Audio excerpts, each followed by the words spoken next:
May ano, may biggest loser tayo ngayon challenge. Kain ka na kain dyan. Ito to the beef cup to there. Bawal mapapagalitan ka kay Jetro. Beef cup na mo, maawit-awit pa ako. Akala ko mag-iitlog lang tayo. Ito hindi ko kaya. Ang sarap ng beef cup, nung tinikman ko lang yung cauliflower, sabi ko, ay, yung dinamnam nito, hindi pwedeng palagpasin. Kanina tumikim nga ako yan. Oh.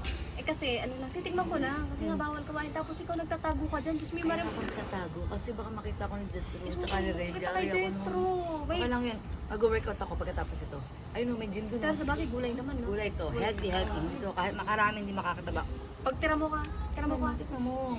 Gusto ko yung ano, gusto ko yung cauliflower. Ayun, tawag din yung cauliflower. Gusto ko yun. Yun yung favorite ko kasi eh. Kasi nasa Yung gusto. Ang sarap nan. Ang sarap nan. Ang sarap nan. Ang sarap nan. Diba? Sabi ko sa'yo. Diba? Makakalimutan mo yung pangalan mo tayo. Hindi mo kaya.